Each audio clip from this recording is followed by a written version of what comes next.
firsthand evidence of the harm that they can do. She says members of her family experienced blood clotting after taking the COVID vaccine, and we're happy to be joined by her tonight. Ms. Rumney, thanks so much for coming on tonight. Now, I know from reading your pre-interview that you're in favor of vaccines, you've taken vaccines, you've obviously encouraged your family to take. So it's not a question of whether vaccines are good or bad. It's a question because most people, including me, think they're good. But in the case of this vaccine, what do you believe the effect on your husband and your son has been? Well, there's no other explanation for what happened to my son and my husband. So we are pretty certain that it was a direct result of the vaccine. My son and my husband formed blood clots. My son formed blood clots, 3 blood clots, 2 in his brain, and my husband formed over 100 in his lungs. Oh, wow. Now, first of all, I'm sorry. That's awful, and it's devastating, and of course it's life-threatening. But tell us the circumstances under which they took the vaccines in the first place. How old is your son? Was he at risk? Did he have pre-existing health problems? No, my son is 17 years old. He was an athlete. He was an elite athlete. He was a varsity basketball player on his basketball team. We went in to get the vaccines, my husband, myself, and I, because he travels a lot, and because there's a lot of talk about these vaccine cards, things like that. So we felt a lot of pressure to go get the vaccines. So we thought, let's hurry and go get that done before the summer season of basketball starts. He's not in any risk category whatsoever. So well, on the 21st... I'm sorry, just to be clear, you were pressured into getting the vaccines. Oh, definitely. Yeah. Definitely.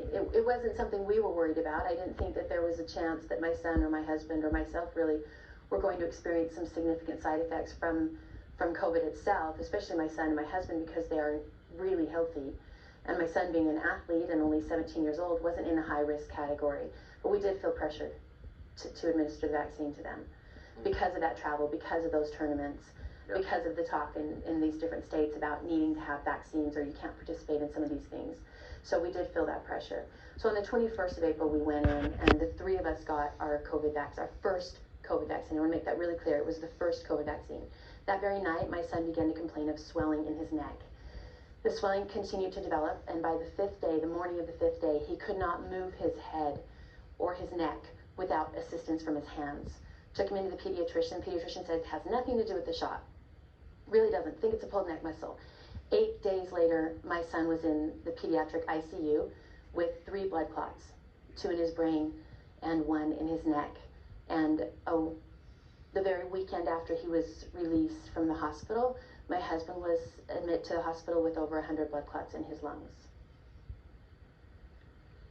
I'm really sorry, and I hope they recover. I know that they're still in trouble, and I can't overstate, Americans should never be forced to take medicine they don't want or need, period, under any circumstances. And if I can say that my son, it actually turns out that my son, we found out on the 8th day that he was in the hospital, my son had nucleocapsid antibodies. So he had had a recent infection, unbeknownst to myself, my husband, or my son, and he had recovered from COVID. He had natural antibodies. So we gave him a vaccine that was not medically necessary and put him in harm's way. A simple blood test would have shown that he didn't need that vaccine.